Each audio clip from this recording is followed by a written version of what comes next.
Evan. Michelle. I miss your face. It's good to see it. I miss your face too. Happy New Year. Happy New Year to you. Happy holidays. Happy New Year. Welcome to Spare Parts, everyone. Thank you so much for giving us just 1 week to kind of be with our families and chill. We were worried there was going to be some pushback and there was zero, which I'm not sure. I think it was because people were like with their families, I want to say. Yeah. Oh, yeah. I got a couple messages that were like, well-deserved break. And I was like, really? We just started. We've done 6 episodes. Yeah, we're on episode 2. Like, yeah, you know what? We have been working hard. We've been working hard, and we didn't even finish the first season. So this is the actual last episode of the first season, which I'm excited about. Yeah, I'm really excited too. I mean, the last 6 weeks, I guess 7 weeks, because we did the Christmas episode with Jacob, which was so fun. And it's so funny listening back to these episodes where it's just you and I, and it's like concise and we're able to like hear each other. And then we invite a guest and it's full pandemonium. Like we're shrieking. Yeah. There's like cars flipped over and like fires and looting. It's actually crazy. We're just making sounds. Yeah. I know. It's fun though. My energy is like through the roof. No, it's so fun. But I also am like, whoa, Michelle, you need to take a breath, my love. Too much laughing. We had to have actually a week of just the two of us before we have another guest on. We talked about it. No, we just need to like connect and kind of ground ourselves a little bit. Like we'll never be grounded. I mean, my God. But no, not us. Never. That was a super fun episode. The last 2 episodes were so fun. God, thanks. They were so fun. Thanks, I love Tyler talking with and Jacob. Both Tyler and Jacob. Like they're so different. Yes. Yes. Deeply different. Deeply different. And deeply different guests. Like we actually learned so much about the show from Jacob. I know. I really want to have him back. I think he's such because he obviously his perspective is so different, and we're all going to bring each person we bring. I'm excited to hear about their interpretation of the show and their own experience and their memories. Because obviously it's going to be different with every person. But yeah, Jacob, he was just on such a different side of the show, and obviously, and yeah, so it's like nice to hear things that I've never heard before. Tyler's going to hate that you said that, by the way. Why? Like having Jacob and Tyler on was great. Having Jacob on was really good though. But Jacob though. But no, Jacob, Tyler's though. Perfect. Yeah. Tyler's perfect, and your guys' banter is it's so funny how I'm like, oh yeah, no, that was not fabricated at all. That's just truly your dynamic is so like kind of bitchy and tense and also full of love and attraction. Yeah, he texts me so often being like, how are you? Like, he's just checking in all the time. It's so sweet. Pie. And I'll text him back at some point in my life. Well, yeah, eventually. But that's going to be on your timeline, and I respect that. Yeah. Thank you. You're a busy boy. You. I mean, you have a podcast after all. Exactly. I have a very successful podcast and I'm not available at all hours. Sorry, Taylor. Is it Taylor? Is that what I think it's Taylor. It's Taylor. Yeah. Taylor Johnson? Taylor with the brown eyes. Taylor with the brown eyes. Yeah. You're right, though. We do have a kind of conflicted sexual relationship. Yeah. You can really see it when we do the conventions. Whenever we do the convention circuit. Yes. We're on stage together. And it's just like free range. Like we each have a microphone. Oh, I'm sweating thinking about it. Oh yeah, it's so deeply tense. And also, like you said, kind of sexual. And it's funny to have something be so sexual without the inclusion of anything sexual at the same exact time. It's an interesting, I don't know how you guys do it, but you do it. Yeah, it's mostly Tyler. I'm not gonna lie. He's just he radiates sexuality. That guy is like, I don't know. He's like Hugh Hefner, 2025. Oh God, a modern day Hugh, like a non-problematic Hugh Hefner. Right. To clarify. Yeah, to clarify. I don't think he's. Yeah. So Ev, tell me about your holidays. What did you do? Would you give me a little catch up because I want to know. Absolutely. So my holidays were great. Very low key. First of all, we went to Ottawa to go visit my wife's family, and they're lovely. Ottawa is so Ottawa. It's so Canada. Oh my God. You get out there, there's snow immediately. Like there wasn't snow in Toronto. We drove to Ottawa. The second you hit the border, it's like snow. And there's people wearing toques and there's like maple syrup. Like sometimes I watch a show like How I Met Your Mother. And I'm like, fuck you guys for making Canada seem like this. And then you go to Ottawa and you're like, no, they're right. They got it. Yeah. Well, Ottawa is also capital of the country. So like it really does have to be on the nose when it comes to anything Canadian. Everyone's like ice skating everywhere. Yeah, I'd be like skating to work. Skating like to work. on the canal. Yeah, it's like, come on, guys, take a rest. Take a day. Okay? I know. You don't have to be the most Licking, Canadian. they're like skating to work, licking frozen maple syrup on a stick. Yeah, they went to the Cabane au Sucre to do a, Yeah. Yeah, Ottawa's a funny place. It is. The population, when you go in, the sign just says 1 million on the dot. I don't believe that. 1 million. Okay. How?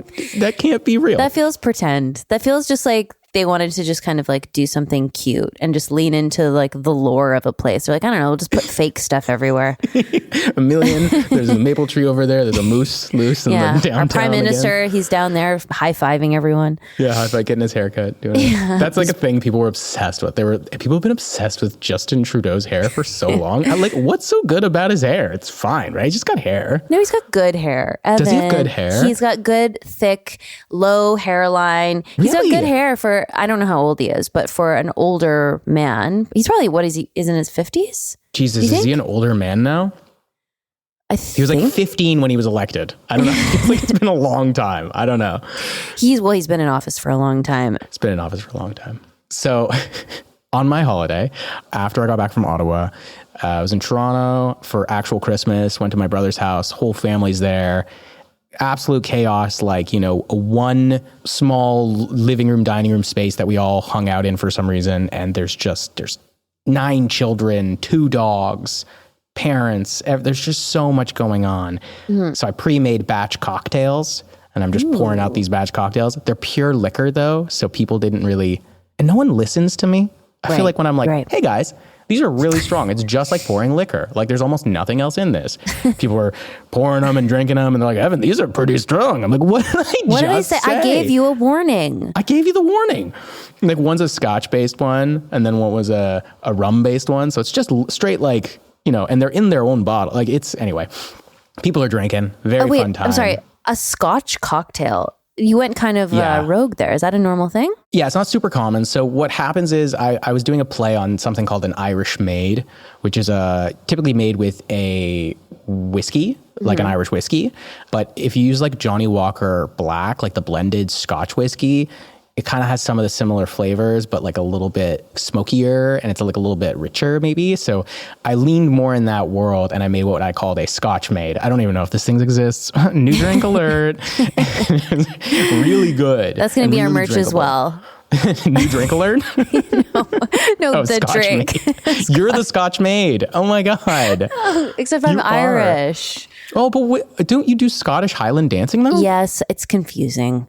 Oh. I have no lineage tied to Scotland. I just like, I know. How did I become a Highland dancer? You are all asking. You're on the edge of your seats. Yes, that's what you read my mind. How did you become a Highland dancer? Everyone's absolutely freaking out. They're like white knuckling their chairs. If you're driving, pull over. Yeah. I don't know what to tell you. I find Irish dancing kind of strange. Hot take, because I was doing ballet at the same time. This is some real dance shit. It's turned out. Your feet are turned out, right? In ballet.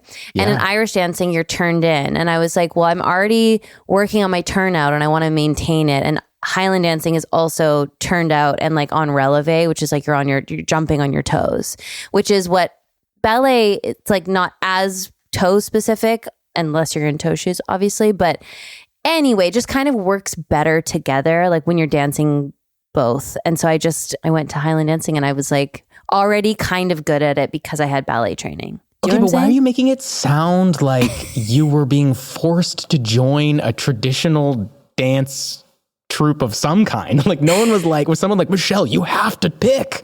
Well, I wanted to dance, but I also my parents were really intense about me being super busy, which I think is smart for kids.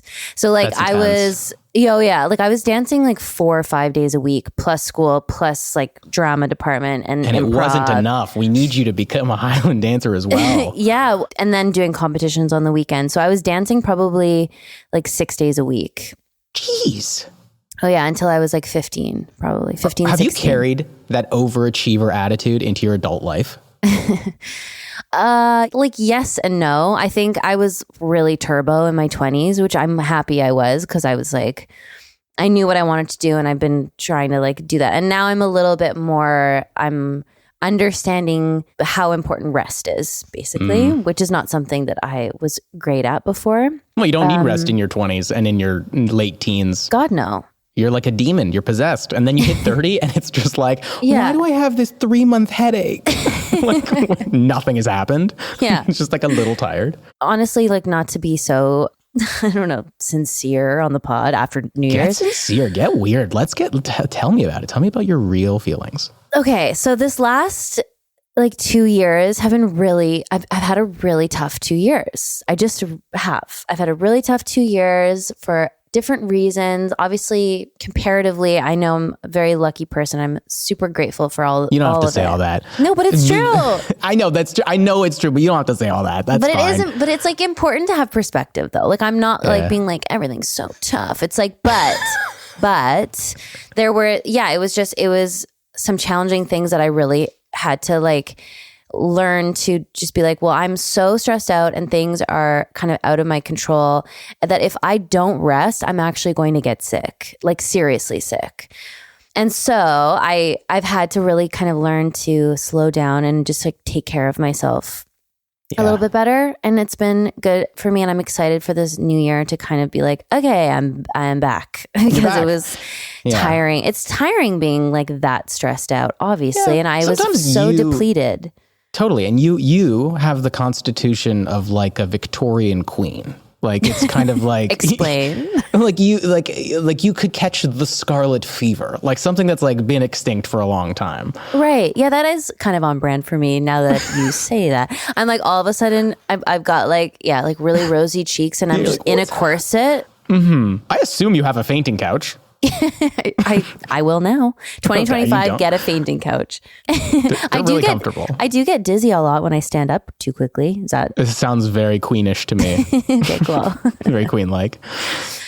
Yeah. So I don't know how we got here. Oh yeah, Highland dancing. Well, we got here because you're a busy person and you've been busy your whole life and now, you know, every year when New Year's comes, you reevaluate all those things, how busy you are.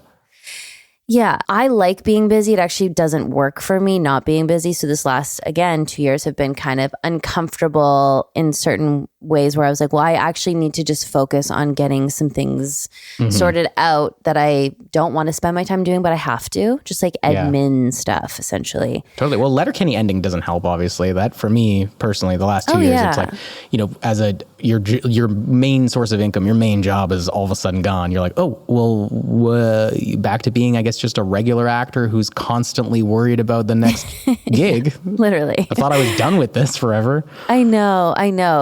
That was a transition. And then to go from the final season and being like, okay, like let's kind of reestablish who we are as performers, and then going into back-to-back strikes where the whole industry. That was rough.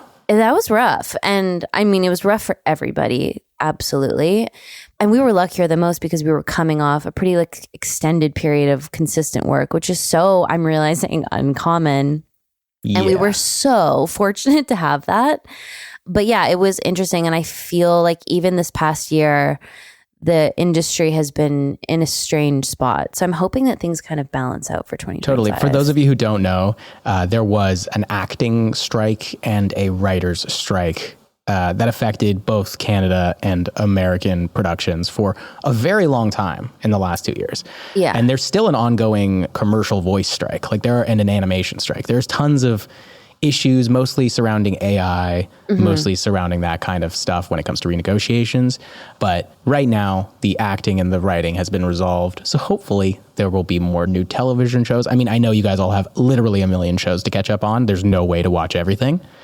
But hopefully you'll see us again and stuff. Yeah, fingers crossed.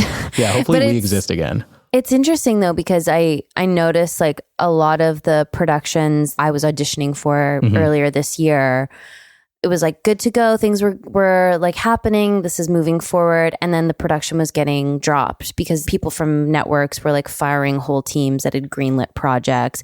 And there's been a lot of kind of shuffling in that way. A lot of people are out of work and a lot of people are sort of scrambling. And so it's been interesting, but I do have a feeling that 2025 is going to just be a little bit like back to normal, or at least like approaching normal, which is nice. I like your optimism. That's nice.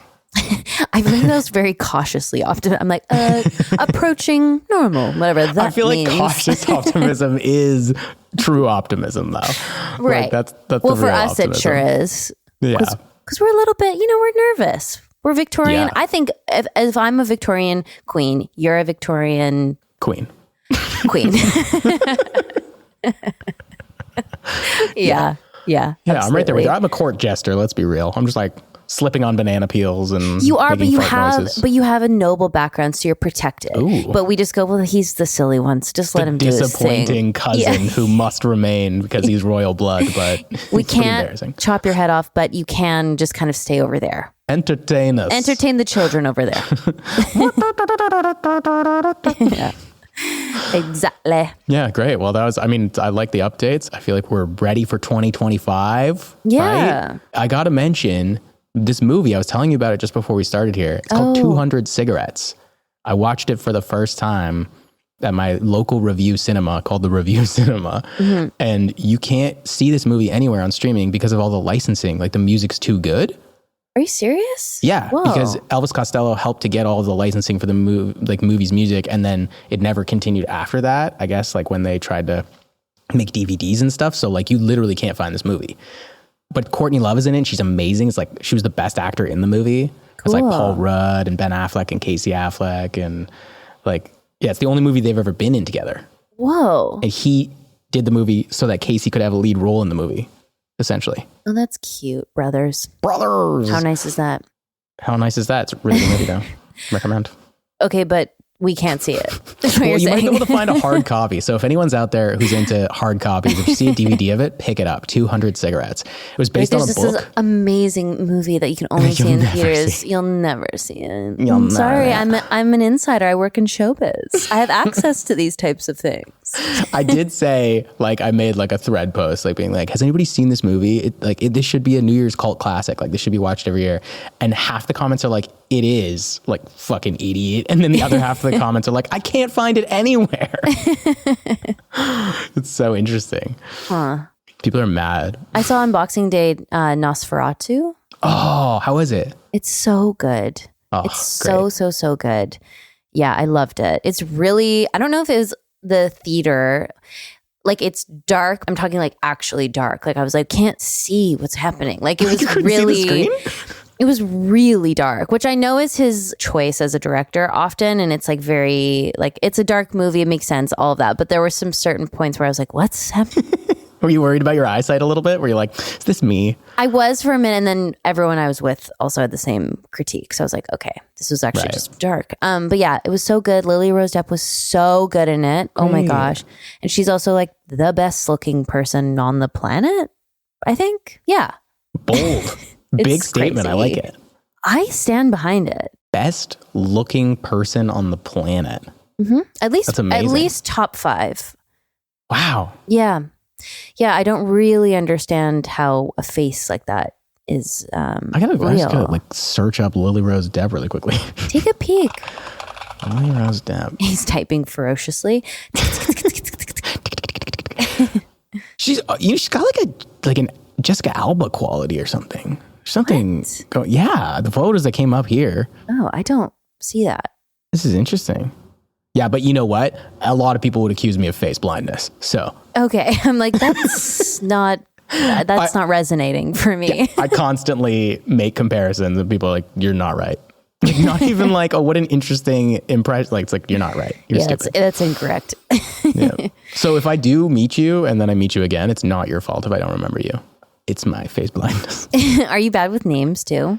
Oh, I don't know who anyone is. Okay, good. Because I'm so bad with names. And sometimes I'll take a swing and it's the wrong name. Like yesterday when I was like, oh God, I don't even want to say it because I'm worried that she's listening. But tell us.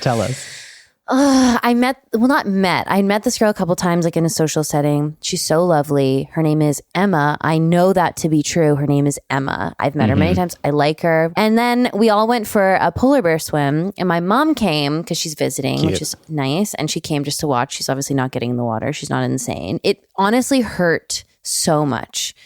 I was shocked. It was the like ocean? Oh yeah, the ocean. We jumped off a dock.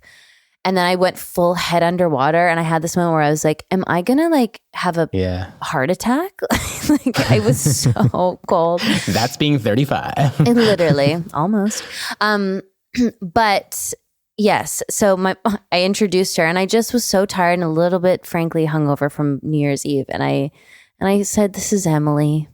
Oh, that's not that bad, though. To be fair, like so few people named Emma are named Emma on their birth certificate. Yeah. Emma comes from an Emily. Does it? I don't think it does. 90% of the time. No one's named Emma. Like how no one's named Jake. Yeah, that's right. It's Jacob. It's Jacob. It's only Jacob. You're never Very few Jake. people are named straight Emma. Like very okay. Few. Well, God, thank you for the support. I also think on her Instagram it's just MEM, and then that's tricky. That's tricky. And you don't want to introduce her as M. That's crazy. That's like way too intimate. This is E. We're not very best friends yet. And then she was like, "Hi, I'm Emma," and I wanted to. Oh, that still might have worked. It might have just been. She might still be Emily, but just prefers Emma. No, you don't even. Do you know? Oh, she's Emma. She's Emma. Oh, okay. Yeah. Her name is certainly not Emily. And I just, again, these are things, could it matter less? See, it'd be worse if you called her Jessica or something. I honestly think this could have gone way, like you at least knew most of her name. This isn't even an issue in my mind. Like you're trying your best. Yeah, you're fine. Like, I don't care when people don't remember my name because I'm so bad at it myself really? that I give people an instant pass. Like I'm like unaffected. But I feel like, that's crazy. That's crazy. I feel like a lot of people, you get mad? Maybe I'm just a raging narcissist, or maybe I'm super unaware, but I've literally never had the experience where it feels like someone's actually forgotten my name.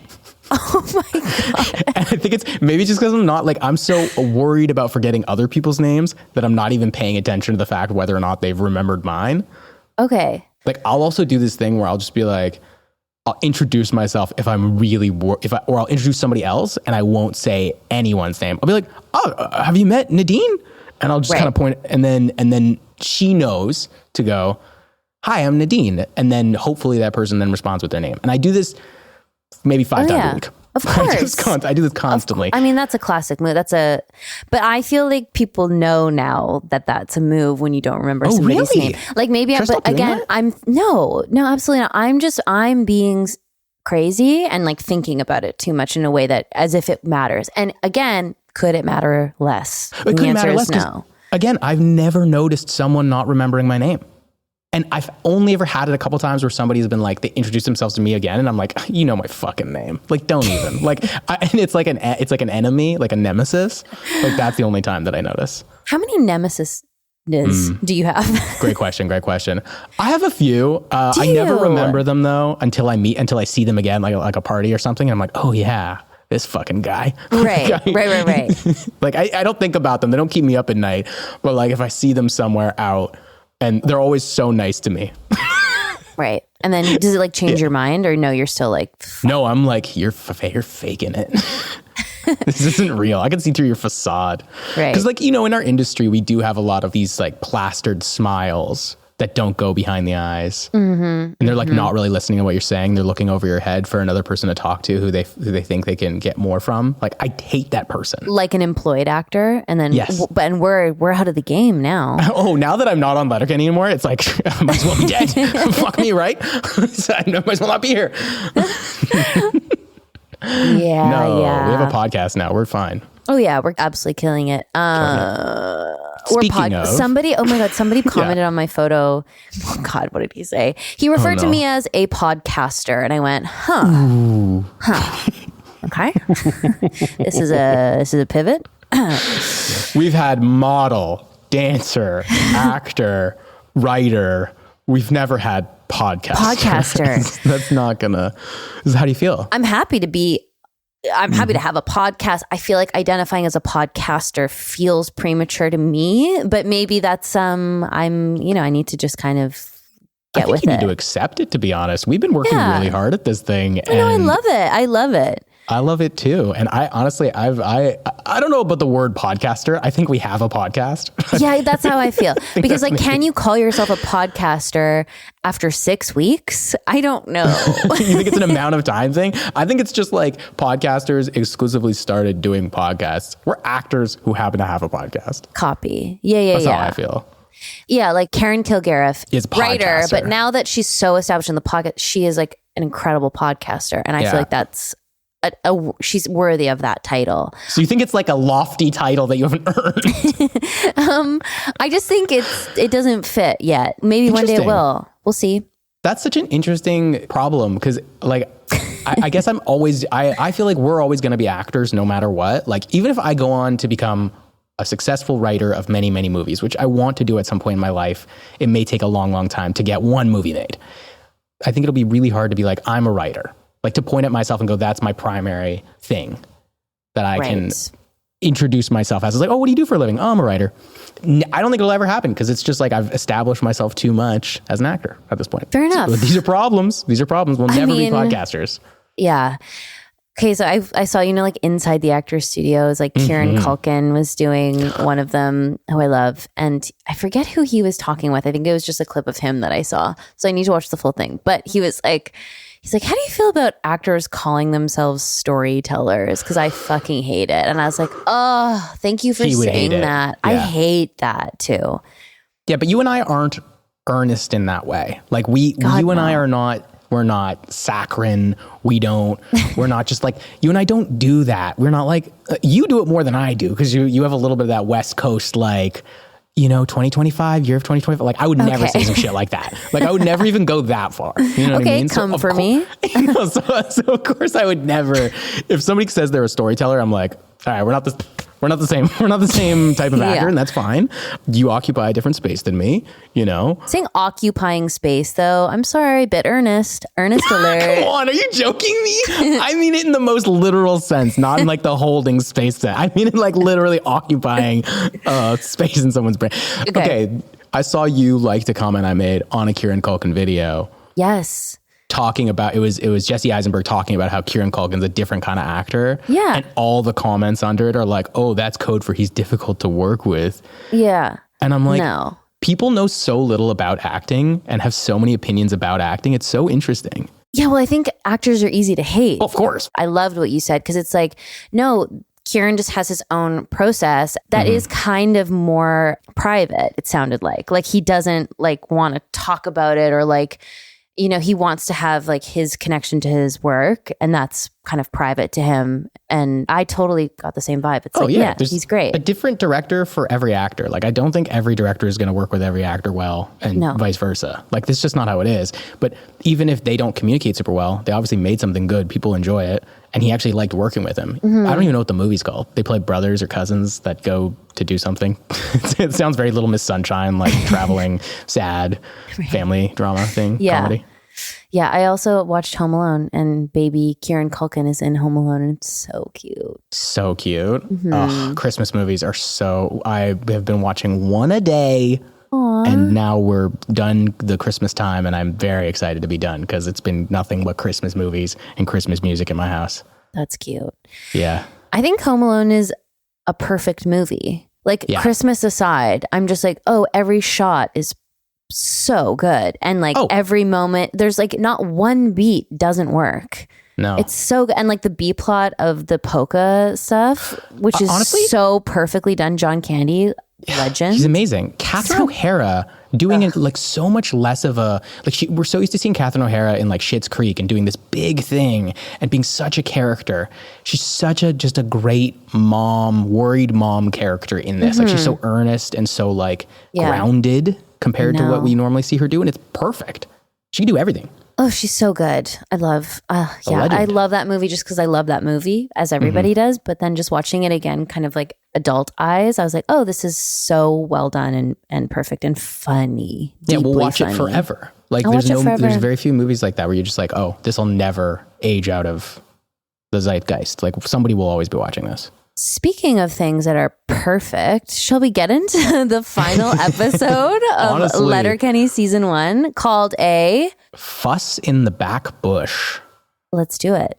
Let's do it. That was a perfect episode. It was very well rounded. It was. So much happens. They really tie up a lot of loose ends and kind of give us the overall, like, what it means to be from Letterkenny. Totally. You know, it's a great button episode. It also like harkens back to the pilot in a really like nice sort of, I think Jared was smart to be like, just in case we only get one season, let's kind of tie this up in a proverbial bow just to make sure like we kind of get our message across. But it also leaves it open, obviously. Yeah, let's just kind of go through it a little. Okay, so we got the boys and they're chilling on some folding chairs in the back bush, which for those of you who don't know, who don't live in an area with a huge property, it's kind of like the edge of your property line, like way deep in there where you don't normally go. And he's got some coyotes out there. And so they're looking for some coyotes, but they're really not. They're just kind of sitting there drinking beers as they always do. And then they find some weed plants. Yeah, some wacky tobacco, as it's called. I also like is that what it's called? My mistake. I thought weed plants was accurate, but wacky tobacco. Yeah, actually. That's what cool people call it, wacky tobacco. Yeah, cool people who definitely smoke a lot of pot. My bad. Yeah, you're from the West Coast, you know. Unfortunately, I can't smoke pot because I got too paranoid. But anyways, I do. I get scared. Yeah, me too now. I'm there too. It sucks. I can't wait to get back to a place where I'm like calm enough to smoke weed again. That'd be fun. Yeah, one day. Or maybe never. I don't know. Or maybe never. Maybe when I'm like 80, I'll just be like, yeah, I forgot about you, baby. Just start watching Pixar movies again. Yeah, I could see that. Yeah, and then there's like this kind of conversation about stumps and like having sex on stumps. And then Derry's like, Wayne, come over here. And it's like this funny moment where he's like, what? Because he's by a stump. And it's kind of like, is this intimate? And then surely it's not. And they've just found the weed plants. And then I guess Katie's idea, she kind of steps in when she hears about this and sees it as a business opportunity. Yeah, she knows a contact. She's got a drug dealer because you're a degen. You had a drug dealer. So they go meet up with Tanis's dad, and this is the first time we ever actually are introduced to Tanis. First and last. For like, oh wait, sorry, Tanis's dad. Well, first and last time. Introduced to Tanis as the Hicks. So like the Hicks have like a big relationship with her. We've seen her in Native Flu in that episode when the hockey boys met her. But Derry gets a glimpse of a photo of Kenny Dio on the wall and is all of a sudden sweet on her, which is a plot line I totally forgot about. Yes. And I think was left behind immediately. It never comes back. It never comes back. I don't think. I don't know. We'll check in but I don't season 2. know. Yeah, I really didn't remember this episode. Another one. It's like, it was a complete surprise. It's such a good episode. It's so weird that we forgot about it because like there's so many things that happen, right? Like meeting the dad, which is odd because once again, we never meet him again, but he's a great little character. And the whole handshake, I made a note that like when Wayne shakes his hand, immediately I was like, it's so weird that he didn't stand up. And then 2 seconds later, Wayne, well, why didn't you stand up to shake my hand? I was like, okay. Okay, I get it. Yeah, Jared hates disrespect. He does, and it comes up like 3 or 4 times in this episode in a really interesting way. Like this episode really does cover the gamut of like kind of Jared's hard lines of like respect and decency and how you do things, and it's not your problem till it's your problem, and then you got to defend your people, and like this whole because there's a lot going on in this episode, especially when it comes to like, you know, like land, and like we're being introduced to this group of people who had like this was their land, and then we're all of a sudden they're coming to Letterkenny, and they're turning into a meth town, and the whole it's a very complex issue. Totally, good call. And they make like a deal with the Skids. So okay, that happens. They're going to sell through Tanis's dad, which is a great deal. They're going to make some money to kind of revamp the produce stand because it needs that. So great. It feels like everybody wins. And then it cuts to Skids kind of in a negotiation with Tanis and her crew. And they're going to be selling cigarettes for 1 dime each. A dime for our American friends is a 10-cent coin, by the way. The Skids are buying cigarettes for personal consumption, dime a dart. Oh, so they're not supposed to sell them. They're not supposed to sell them at all. Not supposed to sell them at all. It's dime a dart just for them. And she makes them promise that they're not going to go ahead and sell them. And then it cuts to them selling cigarettes to children, buck a dart. To children, yes. Yeah, to children. And that one kid, I love this kid delivering this line. They're fucking ya. It's like a 7-year-old. They're fucking ya. I wish he had come back. I was like, what a delightful little guy. Yeah, he was great. He was 10 so out of 10. cute. Nailed that line. Nailed it. They're fucking ya. Yeah. No, that was very cute. And then, where does it go?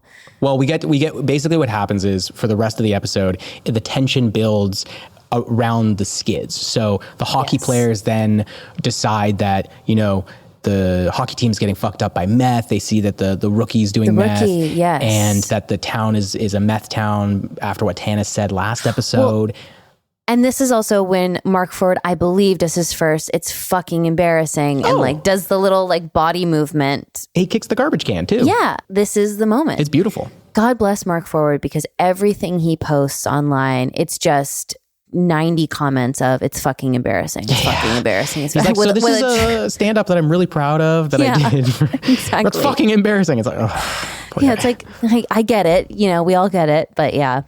But I mean, that and Camila gets the Bonnie McMurray. There's two, they get it more so than basically they do. anyone. Yeah. And this is a bit of a PSA. Let's just maybe think before we comment. Just maybe. Do with that what you will, but maybe we think a little bit. Yeah, you could do it one time, I think. But if you're doing it on every post of theirs, you're trying to drive them mad. Crazy. Yeah, they might block you. Yeah, he will. I mean, Mark is very, very quick with the block button. I think he blocked me 3 or 4 times. And then unblocked because he misses you. He does miss me. Yeah, and I think, again, he'd have to speak to this, but I think he did kind of, you can go into Instagram and you can block different words. Yeah. I think he blocked eventually the word embarrassing because he's like, I literally am about to delete this whole app.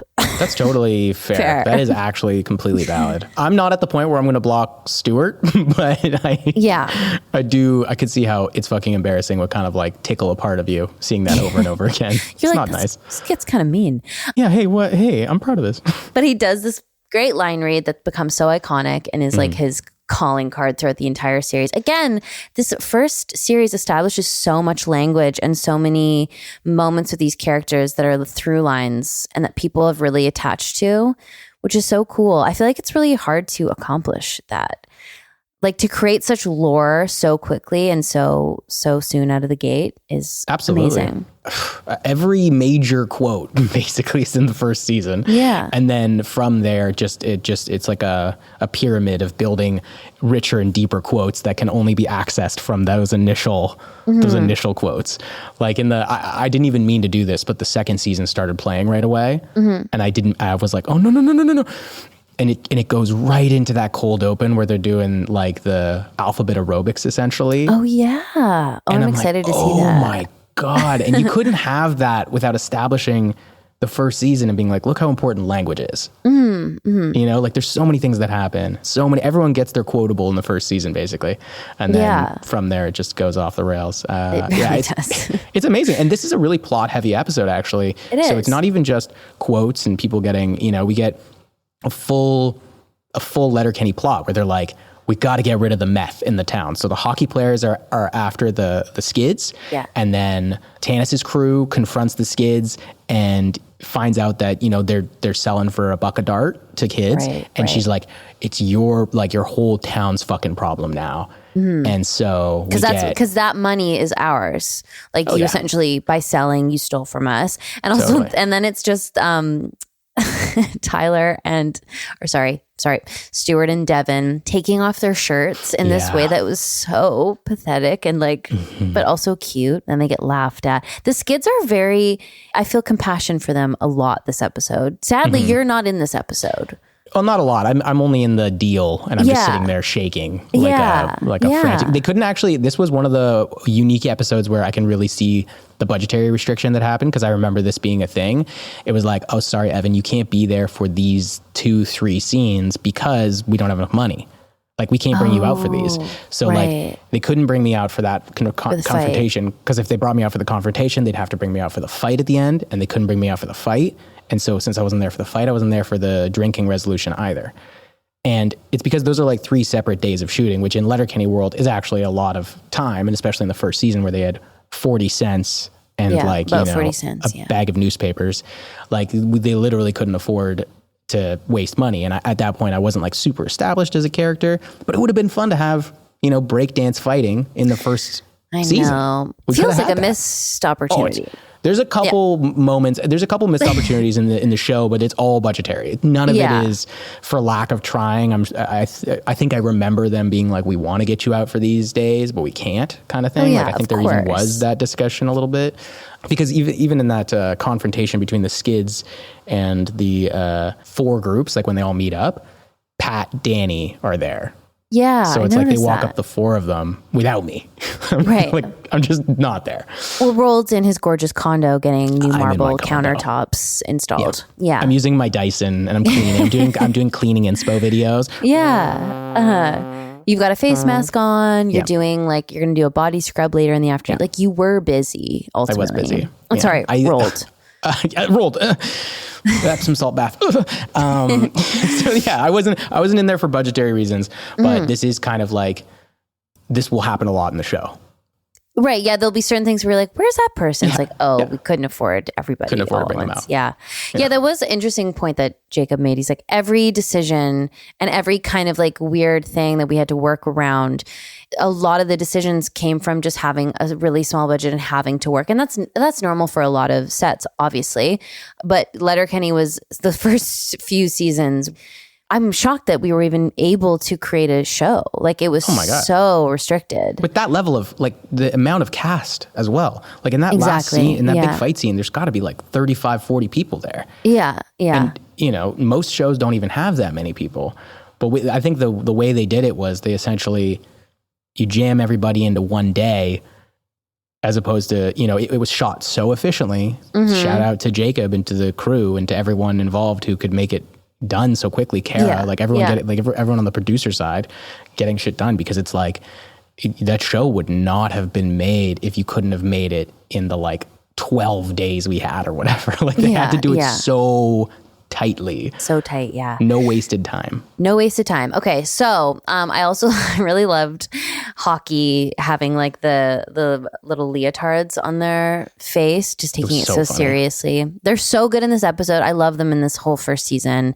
I can't wait to have them on, obviously. But yeah, they're so funny and like so connected and like the same person again. And so they confront the Skids, and then they realize that Tanis and her crew have already trashed the Skids' basement. So they're like, what the fuck? And then they go to confront them. And then it's like all the groups kind of come together to have this confrontation. But the only reason we get the Hicks there is because of the fire. I was just going to say. So Tanis's crew meets up with the Skids. The Skids are like, we don't have the money to pay back. And she's like, it's your whole town's problem now. So Tanis sets fire to the produce stand, which they have just been building. And we actually, while they're building the produce stand, we do get an improvised line there that has a bit of a story, which is, your sister's hot. When Squirrely Dan yells, your sister's hot, Wayne, there, I said it, and then runs off into the distance. That was not in the script initially. And then he yells, I'm too fat to run in a very far distance. Did you remember that day? Do you remember the line being added? I do remember that day. Yeah. Again, like an outfit that I was like, okay, here we go. And I remember it really well. Obviously, Trev, I think that was like one of the last takes where they would sometimes, like if we got it and we're moving quickly, we're ahead of schedule, it's like, okay, try something else. I would assume that he let them know that he was going to run into the field so that camera could follow him, obviously. I would assume, but at the same time, I feel like he probably did it once. The camera couldn't follow him. And then Jacob was like, we like that. Could you do it again? And he was like, probably. Shoot. Darn it. Yeah, no, it was I think he did a few different versions of that line, and then that was the one that stuck. It was really cute. And we all just like don't respond either, which is cute. Like no one's chasing him. He's fine. He's not going to, like, Wayne isn't going to beat him up. Also, your face is like so deadpan when you're watching him run off. It's so funny. It makes it so much better. It really doesn't improve the whole idea of it. We're just like, okay. Okay, so this will be not something we ever talk about again. Yeah. And then this really lays the foundation of, Dan thinks that Katie is attractive, and Katie kind of always teases him about that for the rest of the series, where it's like, there's a little twinkle in her eye whenever she says, oh, is that what he appreciates about me? Because she's onto him. She's on to him finally. Finally. He said it. He admitted his true feelings. His true feelings. So the next cut is that the produce stand that they were building gets burned to the ground, and one of the coolest movie moments we get Wayne light his cigarette on the flames of his produce stand. Very sexy, very cool. Very cool, very cool. Leading man. I mean, my God. Man. Speaking of storytellers, speaking of artists, oh my God, he was just so tapped into the role. He's a method actor. Can you imagine? Yeah. Kind of. He learned how to farm. There are these funny things of Jared and Wayne crossover. Like, they're very different people, but at the same time, they've got these funny hard lines that are just so black and white that Jared has, which I just love. It's so funny. Wayne comes from somewhere very earnest, like, especially all the respect stuff and the loyalty stuff and the manners. Keith old-fashioned values. Keith is very old-fashioned in a lot of ways. And those manners thing, that handshake thing, that was real. Like that's why I was like, I'm surprised that he wouldn't make the actor stand up to do it. And then as soon as Wayne says, like, kind of prick doesn't stand up to shake a man's hand, I'm like, that's Kiso. But he would never say that to a person. He would just log that in his brain and like never think about you the same way again. Oh yeah.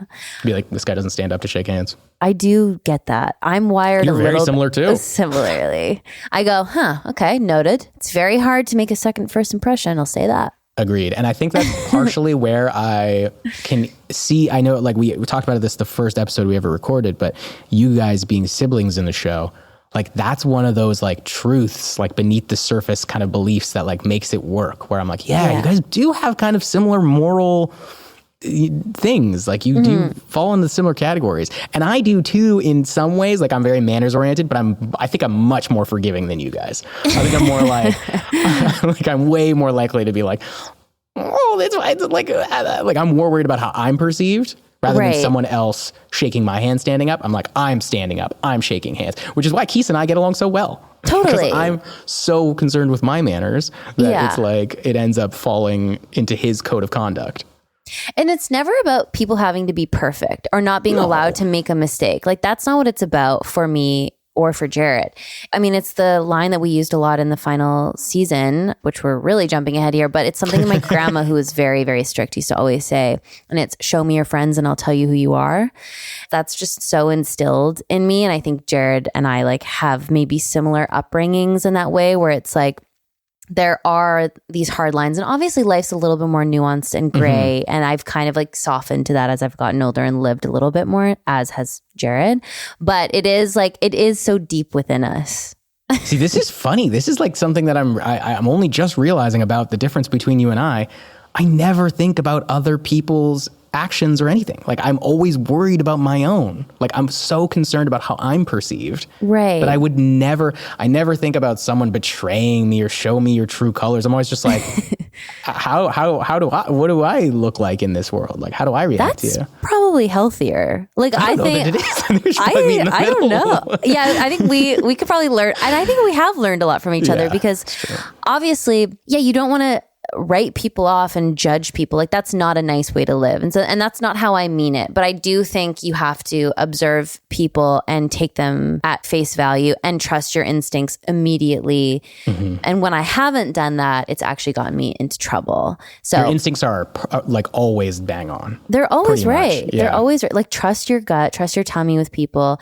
And those little moments of disrespect, it just will show you the people that you're not aligned with. And it's okay to not be aligned with everyone and not have everyone in your life. Like that's fine. Yeah. I mean, everyone should be your best friend. But hey, Ev, are you by any chance a people pleaser? What? That's crazy. I've never heard that word before. You're so smart. Well, babe, you're a Libra. I mean, my God. Oh, here we go.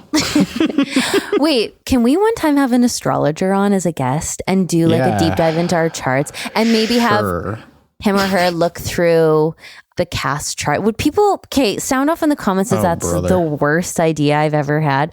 I think astrology is so fun, but me immediately sounding off in the comments. I know. You're like, no, you make a bunch of fake accounts and troll me. I'll give you my real quick my feelings about astrology. Let's talk about it. I was raised in a household where before astrology was popular, I was astrologized my entire childhood. Like my mom loves palm reading. Astrologized. And she loves telling me why I am the way I am because I'm a Libra. Like this has been a thing my whole life. And I can find the appreciation surrounding like the conversation of it. Someone tells you you're a certain way, you get to either agree with them or disagree with them, which is an interesting way to talk about your feelings and your traits through kind of like a protected space. Like it's not like therapy. You're just like having a fun joke around like, oh, Scorpios are like this. Like they're blunt and they sexual want deviants. What they want. They're sexual deviants. Like, yeah, like crazy shit like that. And you get to either be like, yeah, I'm a sexual deviant. You totally got me. Or be like, no, I don't agree with that at all. Right. And that's an interesting conversation. Do I believe astrology is actually real in any way? No fucking way. Not even a little. But that's not okay. Even a little? Not even a shred of a little of a bit of a little. But that's okay. And that's fine. I still enjoy talking about astrology and I would love to have an astrologer on. And I love getting my tarot read. I love that shit. Yeah. Do I believe it? Yeah, you're skeptical. Fair, as you should be. Skeptical. That's a light way of putting it, I'd say. Okay, you're a hater. Copy. I'm a fucking hater. No, I'm not a hater because I really am not. I love that people love stuff. Enjoy it. Yeah. Live your life. Astrology is the least harmful thing you can enjoy. Enjoy it. It is very harmless for sure. Although what I don't like is when people, it's like, take it as like full science. Like my mom will tell me why I haven't worked out in past relationships because she's like, well, you dated a Taurus, like obviously, like I knew it wasn't going. It's like, okay, we don't need to. Okay, I guess the more I learn about it and then the more I talk to people about it, I can like now guess what sign people are, and I'm usually right. I'm not joking. I swear to God. I believe that you believe that. It's not that I believe it. I like go, what's your sign? Then I go, wait, let me guess. And then I guess, and then it's right. Yeah. And so it's not that it's gospel, as you said. It's just there are funny patterns that I'm starting to notice that I find interesting. That's all. That's all I'll say. And I appreciate that about you. And honestly, let's have your pal on. Let's do it. I'm sure you've got someone in mind. I do, but I don't know if she's available. She's very sought after. I'm sure she is. It's a very well-respected art. I can't wait. Yeah. We'll find a way. We'll make it worth her while. And a part of the reason why I believe you and I get along so well is because you're a Libra sun, I'm a Libra rising, my love. There you go. There can't be any other reason, obviously. That must be it. We love balance and beautiful things. I love pleasing people because I'm a Libra. Well, yeah. Yeah. Okay, so back to the episode, but please do sound off in the comments if you want to talk astrology. Everyone's going to be like, no. Anyways. First of all, I want the comments to either say, do you want us to talk astrology, get an astrologer on? And then also on a scale of 1 to 10, how much do you believe in astrology? Ooh, yeah. 10 being Michelle, 1 being Evan. I'm an 8, okay? Give me a little bit of grace. I know. Quite high. I don't know. I'm seeing patterns. I am seeing patterns. So 1 to 10 based on how much you believe in astrology, but then also what's your sign? Because that's the thing. It's like, even though you don't believe in astrology, you know what your sign is because you care a little bit about it. Because you care a little bit. Because everyone cares a little bit. You're opening the back of the newspaper and you're going, Aquarius, what's going on this week? That's what you're doing. I know that's what you're fucking doing. Don't fucking lie to me. Yeah, you're fucking doing that, you dirty little You dirty little Scorpio. Oh my God. Yeah, you dirty little Scorpio. Those like the crackers when you open them up after like a Chinese food and you get like a little, like a fortune cookie. Yeah. I love those. I believe those more than astrology. Those for me, I'm like, because again, it's just a simple little, you get to decide, am I going to be outgoing today? Like, it's like, you're going to have a really outgoing day. I'm like, well, I get to kind of choose that. So yeah. Huh. You keep it if you want to be, and you throw it away if you don't want it. It's grain of salt, all of it. Take what you like. Although I did get my mom a tarot deck.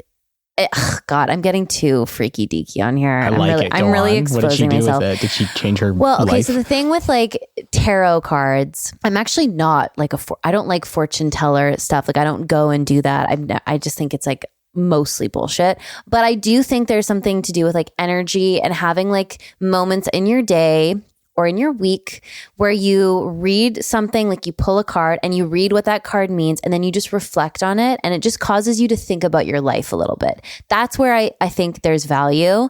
I don't think you go like, oh my God, this is what's happening to me and this is exactly who I am. I think you just pause and reflection. I think that's always good. And you're not allowed to buy a tarot card or tarot deck for yourself. You have to be gifted it. So I gifted it to my mom this Christmas as one of her gifts, and she's been loving it. That's great. Yeah, and it like gives her like a little moment of pause, and she thinks about the card, and she's not at all into this stuff. I am in full support of self-reflection and of having a hobby and of pretty art. Like tarot cards are very beautiful. Like Very I pretty definitely, and I love small shops. I love going to a witchy store, a Curiosa. Okay. I love that Small stuff. shop. I love it. I love it Yeah, all. I love I know. supporting local. Okay. Yeah, I mean, my God. I'm 10 out of 10 in favor of all those things. The one thing about astrology lovers that I cannot get behind sometimes is how hilariously easy they can drop it in a conversation when it has nothing to do with anything. Like we're like, you're like ordering a coffee, you know, and somebody's like, Me alert. We're talking about Letterkenny. Me going, should we have an astrologer on? What's your sign? no, but I honestly will have to go back to listen to how you drop this into the conversation. But sometimes people can just be so like, it's like, oh, how you doing today? It's like, oh, you know, I'm having a good day. You know, I'm a little worried about something. It's like, oh, is it because of the red moon? Like, is the tide changed? And I'm like, what? I feel like you're reading me to filth right now, and I have some thinking to do. No, it's just like obviously it's not the red moon. I'm worried about stuff all the time. It's not like I'm more worried when like the moon is full and like the harvest moon means that like my ancestors are like, let's get all the food together. Like I don't remember that in my bones. I'm sorry. My bones don't recall. I'm on my phone looking at TikTok. Do you know how much more devastating that is than my ancestors worried about harvesting berries? Yeah, you're right. Hunger is less stressful than TikTok algorithms. Okay. Yeah, the TikTok algorithm has fucked me up. Oh boy, my little Libra. Okay, so back to Letterkenny. We do kind of come to a crescendo in this episode where Wayne's a Scorpio. Sorry. Where Wayne's a Scorpio and Tanis is obviously a Cancer. No. And we've come together and everyone's pissed at the skids because now it's infiltrating everybody's groups. And so luckily the Hicks show up right as Tanis is about to really get into it with the skids. And the hockey players. And the hockey players. And they're like, listen, you're fucking with us. We don't want that. We don't want a problem. We don't want this town to be a meth town. We want calm and peace because it's getting in the way of our work ultimately. So we're going to give you the money we made off of selling weed, $5,000, and we're going to call it a day. And Tanis is like, okay. So it's like, yay, we're settled. They did unfortunately bring the ostrich fuckers. When did we establish that in the series? Is that the first time? It's the first time we've met the Ginger and Ian's Boots. and Jamie. Right. The real humans, Ginger and Boots. Both lovely. Not ostrich fuckers in any way. No. In any way, shape, or form. Lovely people. Mm-hmm. Very funny to see the establishing of these characters. And then the conversation between Wayne and Tanis about like, I can't believe you brought the ginger and like he fucked an ostrich. Like that is so well done. I love it. It's so intimate. It's so funny. And it diffuses the tension in a way that makes it so nice. Like that's what I love about Letterkenny, the way that they take the like fighting and they don't make it this thing where I'm worried about anyone. I'm not worried about anyone getting hurt. It's not like, cause like a street fight's scary. It is. Oh, hey, it's scary. Bunch of people just beating the shit out of each other in the street. And then, but then there's this little conversation like, you know, that guy fucked an ostrich, right? And it's like, allegedly. Like this little diffusion of tension is so sweet. And then to have it, you know, she accepts it, turns back around and then starts dressing down Stuart. This is how it escalates again. And the dressing down is crazy. I was going to say, it's really quite upsetting. And of course, Ganya Dio kills it. She's so good.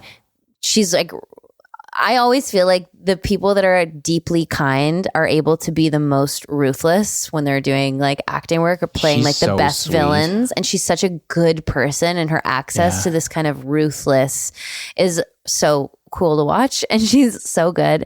But it was really upsetting. And you can see again, like the sweetness of the show, which is like, yes, he's selling cigarettes to kids and he's trying to turn this town into a meth town, but he's our skid. Like we can fuck with him. We can, put him in his place, but you're not really one of us yet. Like we don't know you like that. And he is our skid. And there's a line. There's always a line. Yeah. And you draw it. Katie draws it. Well, she crosses it. She starts like going after just his existence and his mom, which is tough. And it's really hurtful and everyone's disturbed. And then Katie kind of comes in, and this is where it's again like there's the soft spot that Katie has for Stuart from childhood and like their life together in this town. And she just does, kind of the ultimate move, which is I want to hear you say it. I guess she kicks her right in the box. I was curious what words you'd use.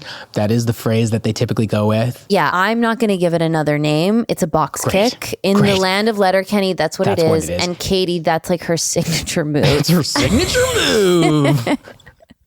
Have you ever seen somebody in real life do that? No. No. Because the timing has to be perfect. Like everyone has to be like, she's like standing with her legs apart. Like spit spread. Yeah. And the camera's right under there. Can you tell us a little bit about the orchestration of that and like that sequence? Yes. So on set, we have a stunt coordinator. He does like all the fights, all the choreography. His name's Daniel Skeen. Lovely guy. So good. Such a good stunt coordinator and stunt performer as well. Talk about nice guys. Yeah. Oh yeah. Just love him. Weirdly, I worked with him briefly at Earl's in Toronto. He was like a bartender. No way. Yeah. So like I met him years before Letterkenny. That's crazy. I didn't know. He comes from a stunt family. I'm surprised he ever worked at a bar. Yeah, well, sometimes we all got to pay the bills, Ev. No, I just mean like his brothers, his younger brother is a stunt coordinator. Like they've all been in stunts for so long. Their dad's in stunts, like doing car rolls, like into his like 50s, 60s. Well, I feel like he wasn't at Earl's for long, to be honest. But hey, we all have to be an Earl's girl occasionally if you're going to work in the arts. That's just kind of the way it goes. And he was an incredible Earl's girl. So I think a lot of girls at Earl's had some crushes on him. I will say he's handsome as well. He's not just like a great stunt coordinator.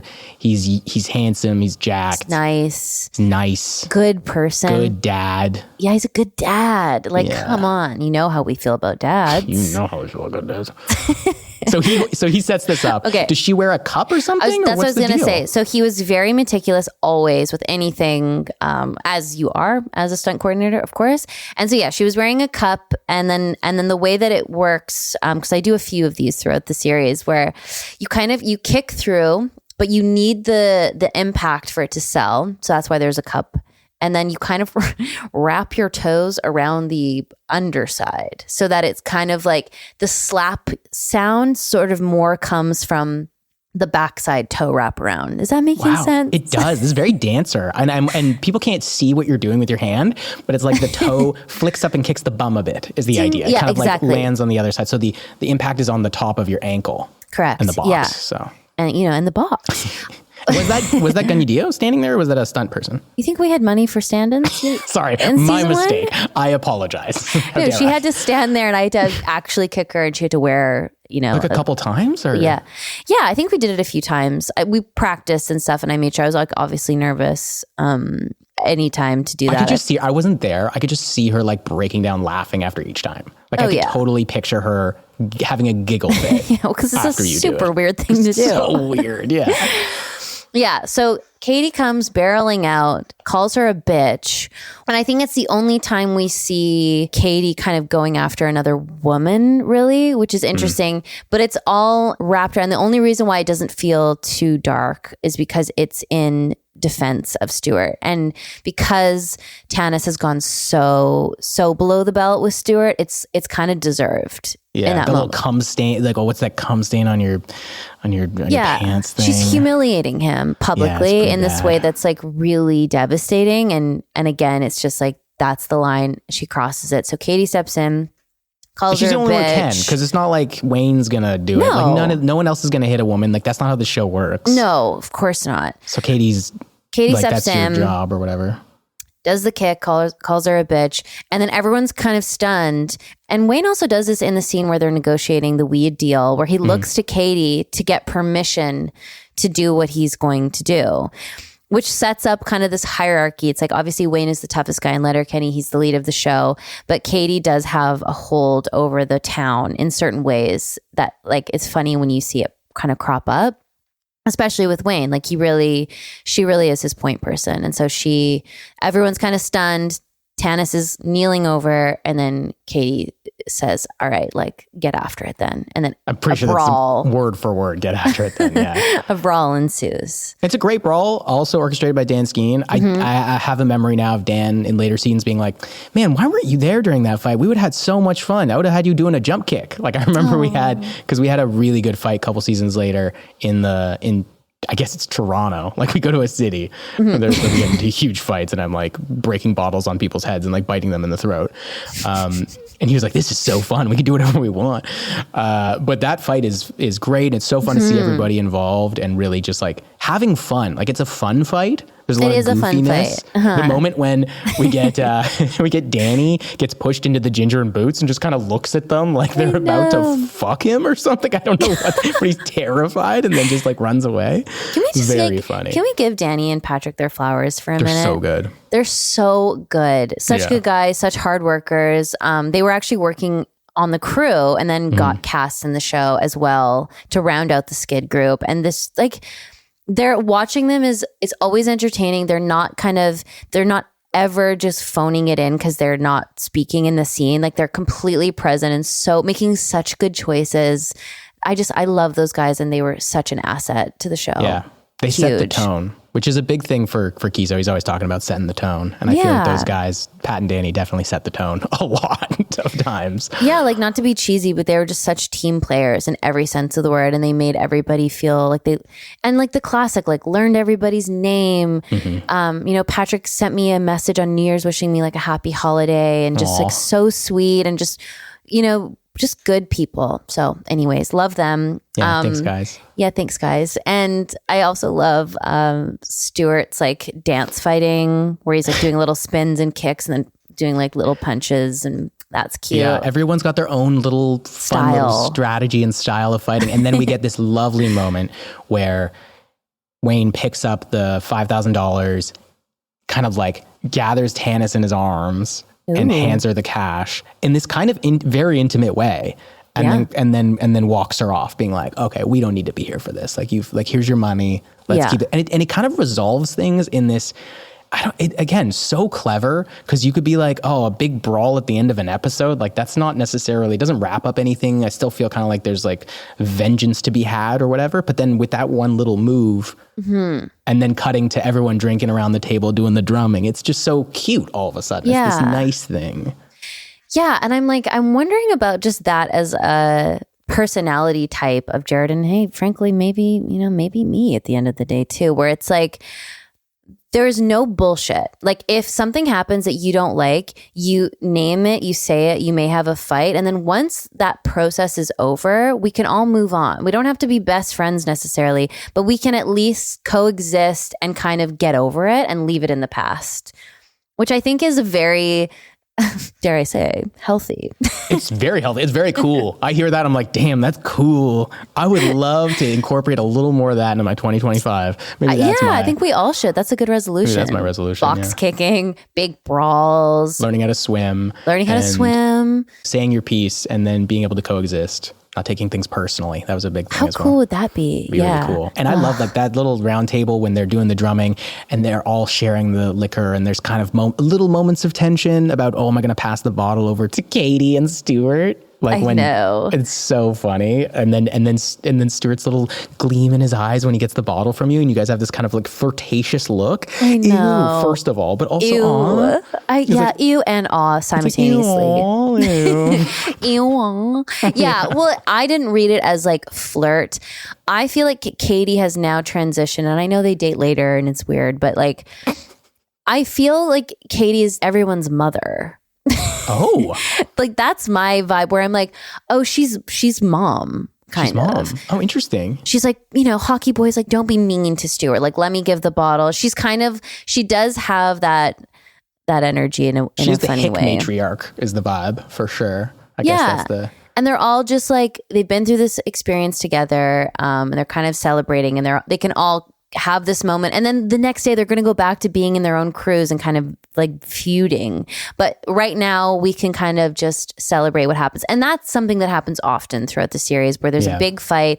We share a meal, we share a drink, and we can kind of look each other in the eye with some respect. And then it's back to life. Totally. And I love that in the first season, they handle it with the whiskey tornado, like tornadoing the bottle all together. Like it's very cute. It's a cute way to do it, because sometimes it's just the tap shots, but this is like you're all sharing the same bottle. Like it's very intimate. Yeah. And again, alcoholism, which is a huge Let's not forget theme of our show. How important alcoholism is for the show.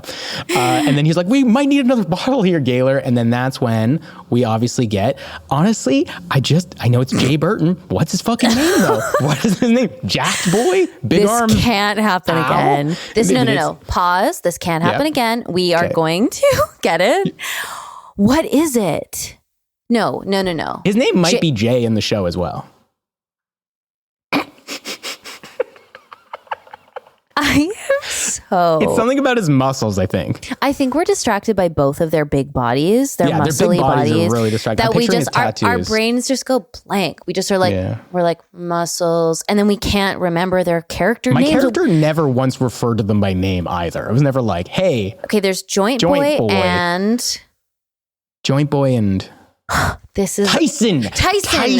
But that's the thing. It's like, what is Tyson? It's just like a... Tyson? Like Mike Tyson. He's a boxer. Tyson. I get it. God, what is wrong with us? We'll never forget it again. No, Tyson. never. It's like etched in my brain. And that's the thing. It's like Jay Burton. Like, I know their names. We know them intimately. We love them. Joel and Jay. Like that's Joel how and Jay, I would talk to them. those are our guys. We love those guys. Jay. I think it's just anyways, I don't think our characters spoke to them in scenes very often, which is maybe, but there's no excuse.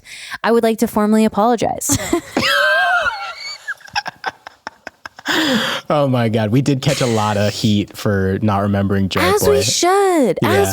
But There's people no also excuse. thought it was funny. So you know what? Here's to another laugh. And I swear this is not orchestrated. We are just this dumb. We're this dumb. Also, we thought about it way quicker this time. Oh yeah. Well, I just had a full panic. My whole body is covered in sweat. Mine too. Yeah.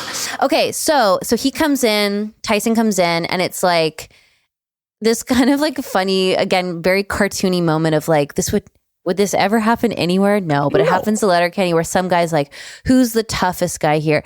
Why is this happening? Why is he mad? It's just happening because he's a jacked dude. So he just comes in. There's no context. It's a huge guy coming in saying this.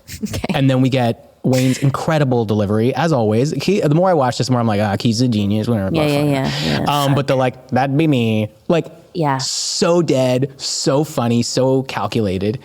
And then I love that he gets rocked. Well, he gets sucker punched. But it's also the perfect ending to the season, because it's like, you know, he's so cool. He's lighting cigarettes on fires and beating the shit out of people and saving the day. And here's $5,000 and I'm so sexy. Everyone wants to fuck me. But then it's like, boom, like perfect end. Very fun.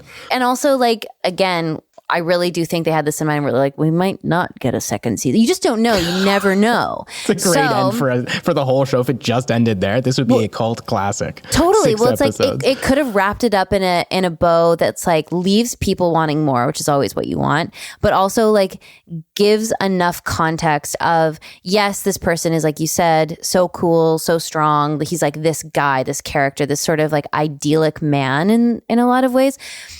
But he's not invincible. He's not a superhero. Like, yeah, it's very human. It's very cute. The music's obviously really cute. And it just, classic good television. It leaves you wanting more. Yeah, it was perfect. Yeah. It was perfect. Did you happen to watch after the credits again, though? Because there was another post-credit sequence. Yeah, and same with the last episode. There was one before, after, not obviously the Christmas episode, but the one before that was the Rave. So yeah, after Rave, there was a post-credit sequence of the hockey players doing clap bombs, like teaching people how to shoot pucks, and it's funny. Right, it's like their TED Talk kind of, like they're doing like a tutorial on how to slap shot. Yeah, pretty much. They're like, so you're gonna handle the biscuit, and then you're gonna slap bomb, and then so they hit it towards the net, and they keep missing like really wide, and the schmelt is picking up pucks in the distance, like in the grass. He's like, how come you guys aren't you supposed to get it in the net? And they're like, it doesn't count unless it goes Bardowski. Everybody knows it has to go Bardown. So then they just keep going for like 40 more shots. It's very funny. Yeah, that is. I forgot about that one. That's a great one. Very good. And then this one was the Shakespeare one you were referring to before. Okay, well, I'm going to go back and watch it because it's good. I think it's like my favorite scene of Letterkenny. And I know I'm serious. I found it so genius. Okay, so and I did notice this in the comments of our podcast. So for our American listeners, Hulu didn't include the shorts. Yeah, I don't know why that is. I'm sure it's just an oversight because of time, because usually it has to do with time limits. So because it's a streamer, no one would know it's back there. And after the credits, there are these like, I want to say 4 or 5 shorts in the first season. And they're really quick. They're like maybe 6 minutes, kind of give or take. Which is almost like a quarter of an episode, though. I know. It's not that short. It's not that short. But so Crave TV, which is our Canadian network, this is a Crave TV original, and then the show sold to Hulu, so it could be streaming in the States as well. But yeah, I guess this was just strictly for Crave. So Canadians, this is like, I mean, God, we need something that's just ours. Yeah, you're welcome, guys. Also, we always got Letterkenny a day early in Canada, which people were pissed about. America's like, how fucking dare you? Maybe there's a world where eventually the shorts will be like released on YouTube. And if that happens, we will post about it so you guys will know because they're so good. Can you describe this Shakespearean short? Jacob Tierney wrote it. Sure. Well, parts of it, I think, because it's like, it does have some actual Shakespeare in it. Yes, correct. Parts of it. Yeah, that's a good thing. I'm like, he is so... He's a genius. He came up with iambic pentameter. Like, what a genius. Jacob is the reincarnation.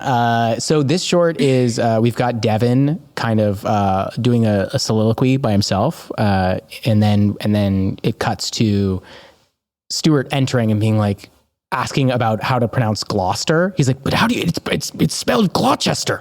And he's like, how do you know that? And it's just very cute. And it's like showing Stuart being vulnerable and like asking questions, which you kind of don't get very often. And it's really quite a nice little scene. And Devin just knowing things. Yeah. So in the skids, obviously Stuart has the highest status. And there's always in every dynamic in life, but certainly on camera and film and TV, theater, stories, there's high status or low status. You're not always switching, but this is a moment of a switch, which is kind of rare and always so interesting to watch, where it's like the high status person realizes that the person that is always lower status to them actually has something to bring to the table that they don't understand. And it switches the dynamic and throws everything off balance. And then you get to see a different side of this high status character, which is Stuart being vulnerable and kind of sheepish and like confused and emotional. Sheepish is good. Yeah, it is really fun. It's a very cute scene. And hopefully, now that I realize, like, I know people from Letterkenny Production listen to this podcast. If you guys could put those up on YouTube, I think everyone would love that. Put it on the official Letterkenny channel. Just do it. Yeah, just do it, guys. Just do it. Do it for the people. They're so worth seeing. I don't know. I was like, Jacob Tierney. God damn it. I know I'm like his biggest fan and his friend. You're obsessed. It's actually a lot. So he put out a restraining order after that last episode. Yeah, I'm not allowed to contact him, but I will find other ways. I'll write him letters, you know? That counts. You're not supposed to do that. Okay. Damn it. Yeah. He's dialed in, that guy, and this is like such a good... But don't you think like it's so well done? I think Jacob Tierney's a genius? Yes. I think Jacob Tierney is very, very smart and very handsome. I agree. He's perfect. I didn't say handsome. That's all on you. Eyes like a... Okay. Let's go to Spare Hearts. Let's go to Spare Hearts. Yeah. I mean, to wrap up Letterkenny's final episode of season 1, I mean, I would love to do, and I think we'll do like our next episode, we'll maybe do like a full season recap and just kind of go through the themes and like what we liked about it, if you're into that. I don't know, but I did love this episode. I thought it was such a great way to end season 1 and kind of encapsulates the sweetness and the cool factor of the show, which is so important and what makes people like it so much, I think.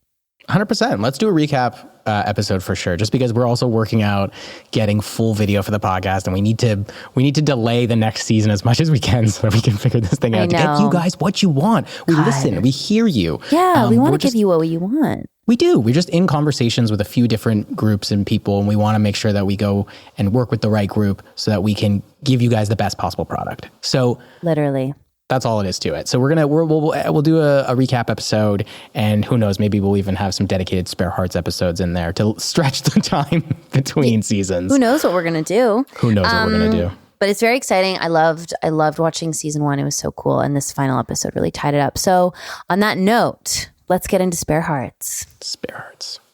The question this week is coming from Germany. Is the title of the question.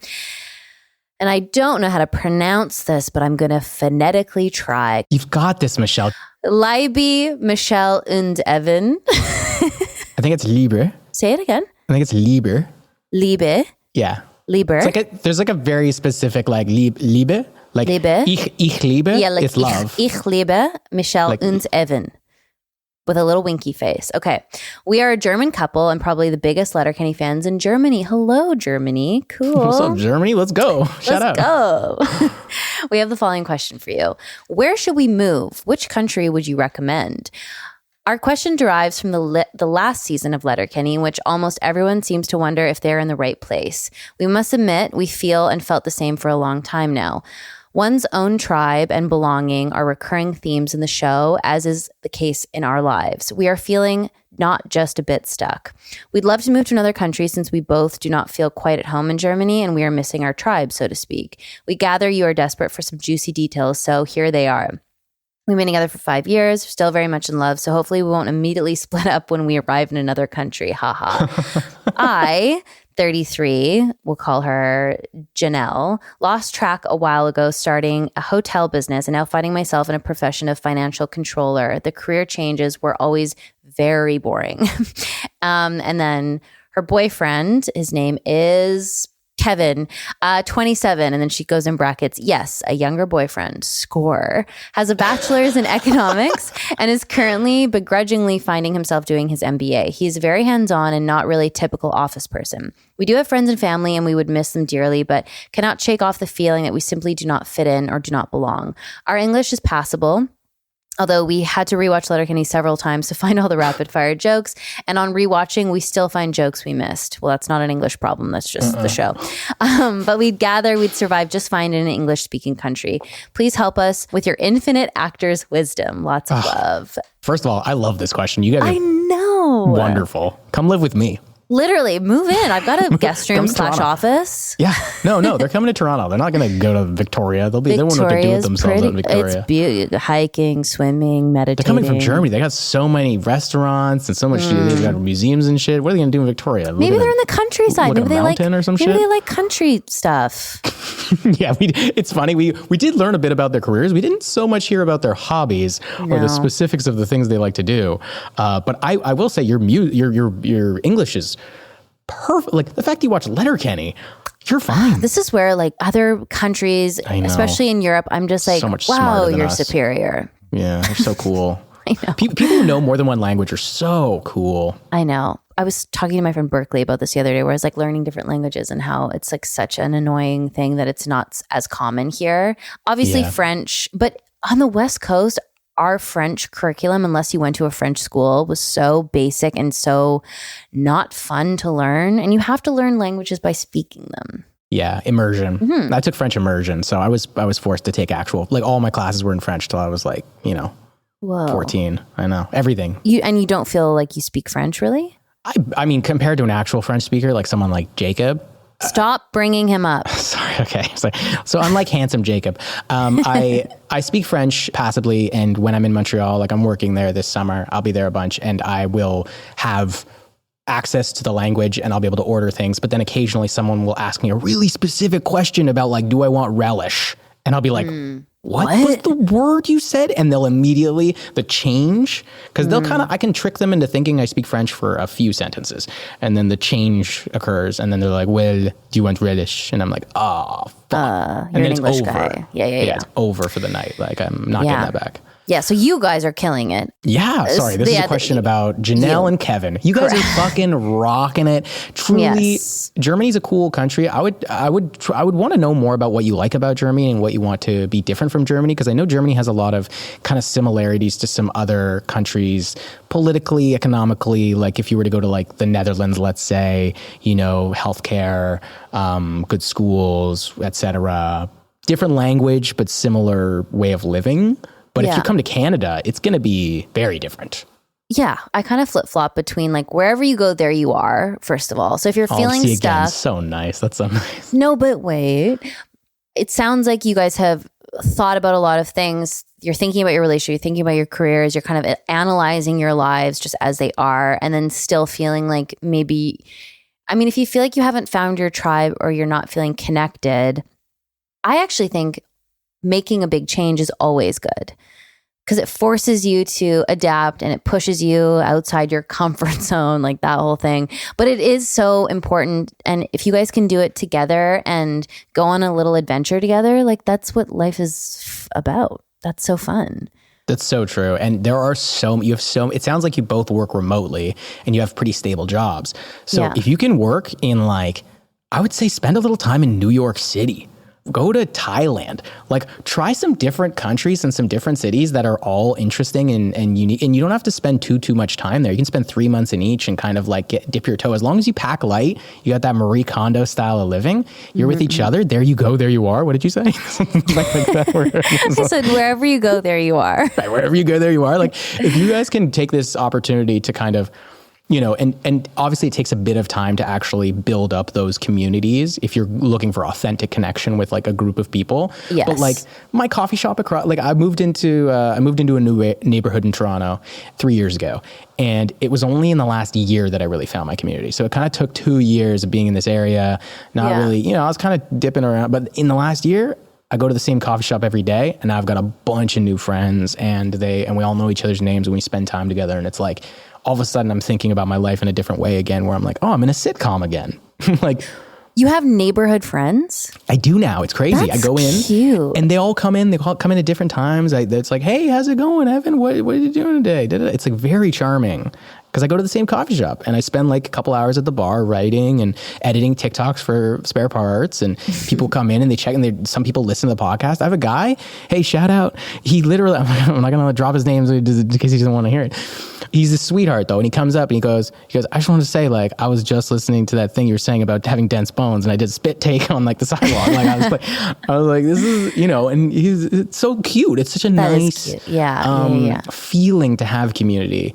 And it comes up in all sorts of ways. Like you could have it at the gym, you could have it at the dog park, you could have it at the coffee shop, you could have it at your work. But it does take consistency. Yeah. It's really hard to like tap into a community for sure. And it does take time. And do you not find that when you go to a place, you kind of energetically will be like, oh, I like it here, or I don't feel good here. And sometimes, like Evan said, it's going to take maybe going to visit a few different spots and just kind of getting the like vibe of a city or a town. I don't know what you're into. I generally like places when I show up to them, though. I think, like you said, change is a very stimulating, beautiful thing. Even if it's a small, like, you know, if I go to North Bay, I might not be like, oh, this is the prettiest. Like I might not immediately love North Bay the second I walk into North Bay, but then over time, you know, I'm there shooting something and I find a coffee shop I love in North Bay and I find a patisserie that I enjoy and I'm like, oh, this is great. Okay, but like you're not moving to North Bay. No, I'm not moving to North Bay. Lake Nipissing has the Nipissing itch. It's like a unique bacteria when you walk in the water, like you get covered in a rash. Ew. You have to like dive through it and get like further out than the shoreline.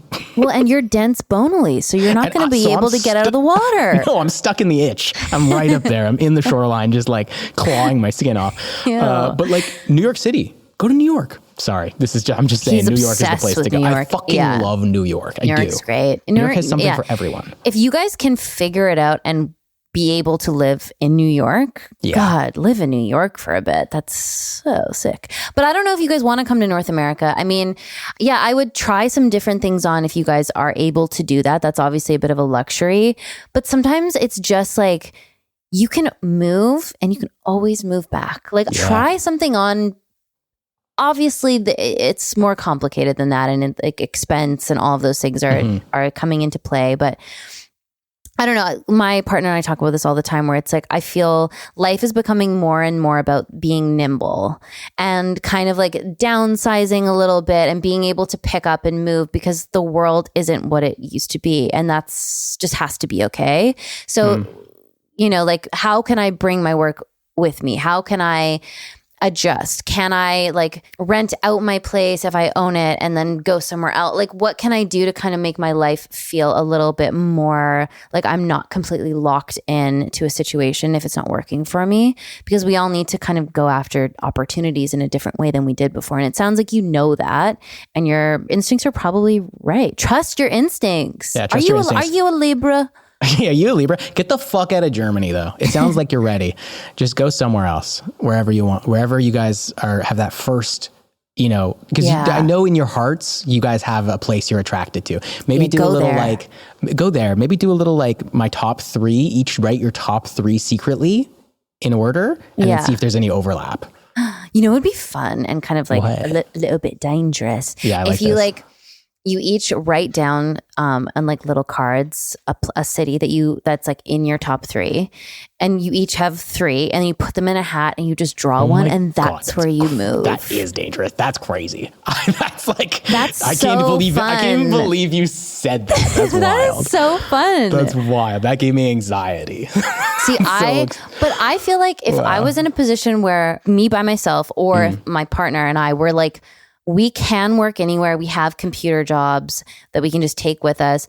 For some reason, passports don't apply, or like visas don't apply, say. And I don't know, in Europe, it's way more open, like for a lot of different countries. I don't know if you guys have like the ability to move to the States, because that can be obviously harder. They have the ability to come to Canada, though. Germany and Canada have a really great reciprocal visa passport situation. You can come to Canada and work here, no problem.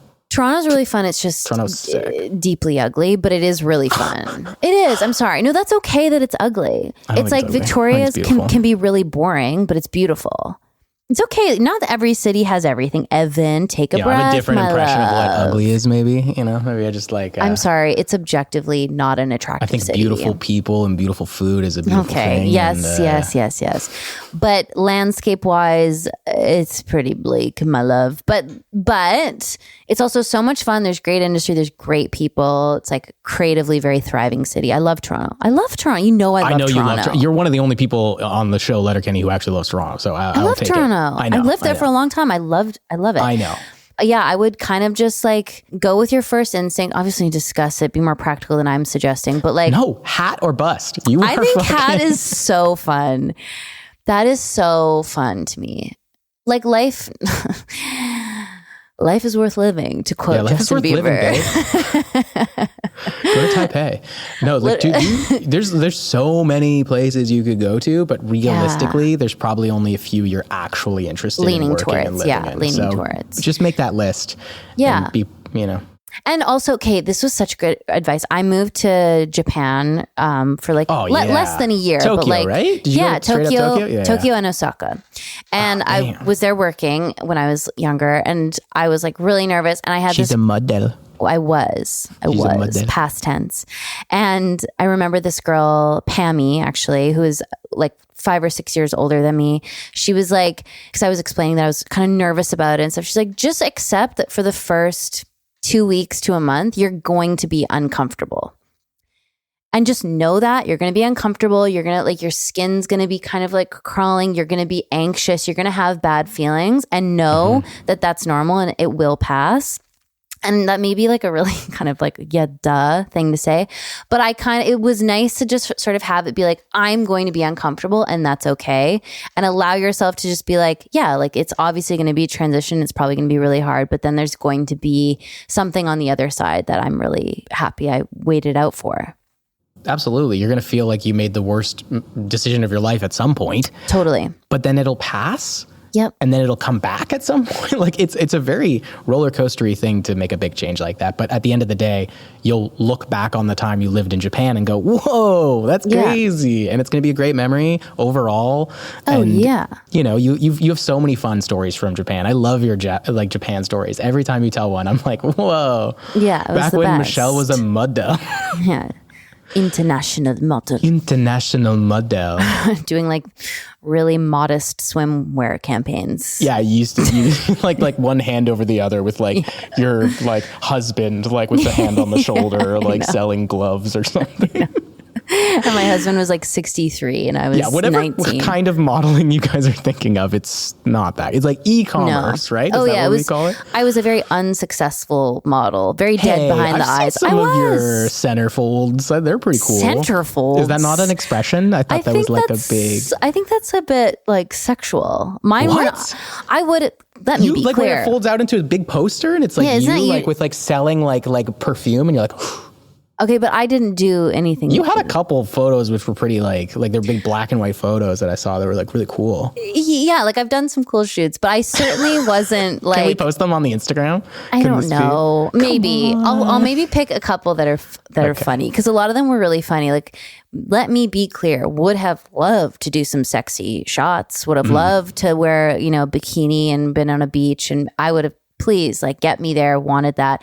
But for me, it was more like, Michelle, you booked a swimsuit campaign. And I'm like, yes. And I'm like, this is my chance to kind of like show off my curves in quotations. And then I get there. And of course, it's like a long sleeve kind of aerodynamic suit with a swimming cap.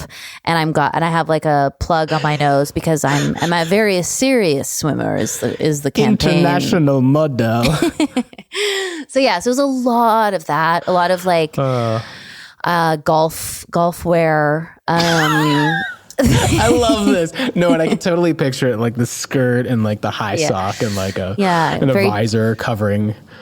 Oh. Yeah. Anything they can get to cover the face they were doing. It was, it was humbling. It was certainly humbling. But yes, if you guys can, I don't know if you have children or not, but it sounds like you're in a space in your life where you're professionals, you have each other, you've got careers, obviously, that are mobile, and you have an opportunity like, life can change really quickly. You might as well do it now while you can. Like, why not? Why not? It's never been easier to sublet. You'll find places for 3 to 6 months easy. That was such a funny thing to say. What? It just felt it felt like I don't know. It's never been easier to sublet. It's true. We have the internet. Everyone's trying to do what you're doing. Everyone else is trying to travel internationally. And like the Michelles of the world and me too. Like I'm trying to sublet my place so we can spend time in New York. So like, we're actually doing it. If you want to do a house swap, we'll go to Germany. I could do a roots tour. I could go find my people. Are you German? I have my family used to have a shoe factory in Frankfurt. Wow. Yeah, the Stern, I don't know, leather shoes and shit. I don't know. We lost all of it and something that happened. I don't know. I don't want to get too into it. Damn it. Some fucking thing that happened. I'm sorry to hear that. But it's still, the country still exists and the city still exists. We don't. Germany, yeah. Germany still exists. Yeah. And my family some of my cousins went and did like this roots tour and found the shop still, like, or the building at least. My like grandparents and stuff lived in. Wow, interesting. That is interesting. My grandfather came from Germany and had a German accent. He did German poetry. Whoa. Yeah. My grandpa, my mom's maiden name is Geisler, which is very German. But also he is of Jewish German. Sorry. Oh my God, maybe we're cousins. That would make sense. Hazel eyes, our eyes. There's only so many of us. So for you guys to pick up and move and try something else on and kind of like have this opportunity, I think you should take it. I think life is really short and it's also long. So if you don't like it, you can pivot. But if you don't do it, all of a sudden you're going to blink and 10 years has gone by. You know? Yes, I do know. So I say feel like go. You're great with these quotes. I want like 20 more quotes from you. I want to frame them all and put them on my wall. You're very inspirational. Thank you so much. Wow. Imagine you came to my house and everything was just like live, laugh, love. I would assume you did it ironically, and I would give you all the grace in the world. I would be like, yeah, this isn't real. Like, you're just fucking around. My best friend Nick lives in an apartment, and he is subletting it from his friend's mom. And so it's all his friend's mom's decor that he just, for some reason, has not changed in 5 years. And he's just left everything as if he's like staying for the weekend. It's so strange. It's like I like it. So on the wall, there's like a decal, and it's in his bedroom above his bed. He's an adult man. And it says, she believed she could, so she did. It's perfect for him though. Like, that's so funny. And he's like, perfect. I'm keeping it. Yeah, it's perfect. Also, I got a note. People are going to be pissed at you for saying decal, so I'm just going to put it out there. This is a Canadian American thing. Decal decal. That's decal. what. Yeah, but I'm just putting it out there because I know they're going to come for you. Okay, that's so funny. Just protecting you. No, thank you. I've been called on this before in the States. It's in the States, it's decal. And then here it's decal. Let's be honest. It's what a silly word. What a silly word. I don't even know what it means, really. A decal. A decal? Yeah, that's some Canadian shit for sure. A decal and a toque. Okay, yeah. So get out of Germany, go have some fun, go live your life. And thank you guys so much for watching Letterkenny on repeat because it really boosts the numbers. And God, we love that. We need that. Mm-hmm. We do. We really appreciate everyone who's watching along with us now. It's very funny to get all the reviews of people being like, I've started a rewatch with you guys. I know. It's so cute. So cute. Well, I hope you guys move and send us an update. And thank you for writing in. Thanks for all of the questions. It's also nice too. This was a nice one because we love the loved ones. I mean, that's a big part. So horny. Sorry. Sorry. No, but we love that. But it's also nice to get a different vibe of questions. So just know that anything goes. Like write in. Yeah. Career advice. Whatever you want. Yeah. Life advice. Sibling stuff. We got lots of siblings. We got siblings. Ask anything. Ask anything. Yeah. This was so fun. Yeah. We talked about Letterkenny. We talked about Spare Hearts. We did. What more do you want? I mean, I guess we did an episode of our podcast. We did an episode of we really did it. We really did. Evan, it was so good to see you. Again, thank you guys for listening. Thanks for the little holiday break. We hope you all had an incredible holiday. And we hope that 2025 feels exciting and fresh for everyone because it's feeling pretty fresh over here. Hell yeah. Don't put too much pressure on yourself. Just have a nice time. Yeah. We're going to be back on our Tuesday schedule. Every single Tuesday, we're going to be releasing a new episode. So please rate and review the podcast. As usual, we always read all the reviews and stuff. So we really do appreciate it. And let your friends know. If you have a friend who watches Letterkenny, don't be shy. Be like, hey, Katie and Roald have a podcast. And you're allowed to call us Katie and Roald when you're pitching it. But then afterwards, is it Michelle? Michaela, sorry, my bad. Michaela and Evan have a podcast, and it is great. You're going to love it. It's great. Yeah, don't be shy. Don't be shy. 2025, don't be shy. Yeah, 2025, don't be shy. I like that. We love you guys. Evan, I love you as always, and I can't wait to see you next week. Bye. Bye.